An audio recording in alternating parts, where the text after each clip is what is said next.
ഒരു 10 മാനുകൾ തെരുവുനായയുടെ ആക്രമണത്തിൽ കൊല്ലപ്പെടുന്ന ഒരു സാഹചര്യം ഉണ്ടായത്. ഏതായാലും വലിയൊരു സുരക്ഷാ വീഴ്ചയാണ് പുത്തൂർ സുവോളജിക്കൽ പാർക്കിൽ ഉണ്ടായിരിക്കുന്നത്. സംഭവം കേട്ടപാടെ ഞാൻ പുത്തൂര് പരിസരത്ത് പോയി നോക്കിയിരുന്നു. സംഭവം ശരിയാണ്, സംഭവം നടന്നിട്ടൊക്കെ ഉണ്ട്. 10 മാനുകളാണ് തെരുവുപട്ടികൾ കടിച്ച് മരിച്ചേക്കണത്. ഇതിപ്പോ തെരുവുപട്ടികളുടെ കടി നമ്മുടെ നാട്ടിൽ ആദ്യമായിട്ടൊന്നുമല്ലാന്ന് അറിയാലോ. പിഞ്ചു കുഞ്ഞുങ്ങളടക്കം കടി കൊണ്ട് കൊറോണ ചത്തിട്ടുള്ളത് തന്നെ. ഇത് മാനായ സ്ഥിതിക്ക് ഇതിന് വലിയ വിലയൊന്നും കിട്ടാൻ പോകുന്നു ആരും പ്രതീക്ഷിക്കണ്ട. പക്ഷെ ഇത് വളരെ പെയിൻഫുൾ ആയിട്ടൊരു സംഭവം തന്നെയാണ്.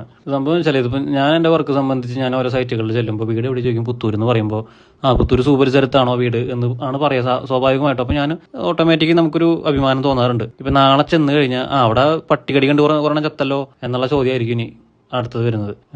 ദയവ് ചെയ്ത് ഇതിൻ്റെ പുറകിലുള്ള ആരാണെങ്കിലും ഇത്തിരി വൃത്തിക്കും എനിക്ക് എല്ലാം ചെയ്യുക. കാരണം ഇന്റർനാഷണൽ ലെവലിൽ നിങ്ങൾ തന്നെയാണ് ഇത് ഷെയർ ചെയ്ത് പോയിക്കൊണ്ടിരിക്കുന്നത്. അപ്പോൾ അത് ഞങ്ങളുടെയും കൂടെ അഭിമാനത്തിൻ്റെ ഒരു പ്രശ്നമാണ് നിങ്ങൾ എല്ലാവരും പുത്തൂര് സൂ എന്ന് എടുത്ത് പറയുമ്പോൾ ഉള്ളത്. പിന്നെ നമ്മുടെ കുഞ്ഞുങ്ങൾ തന്നെയാണ് ഈ വരുന്ന 3 മാസങ്ങളിൽ ഫസ്റ്റോട് വിസിറ്റ് ചെയ്യുന്നത്. അപ്പോൾ ഈ മാനുകൾക്ക് ഇത്രയും സുരക്ഷ ഇല്ലാത്തൊരു സ്ഥലത്തോട്ട് കൊച്ചുങ്ങളെ ഈ വാർത്തയൊക്കെ കണ്ടു കഴിഞ്ഞാൽ ഒരു പേരൻസ് വിടാൻ ചാൻസ് ഇല്ല.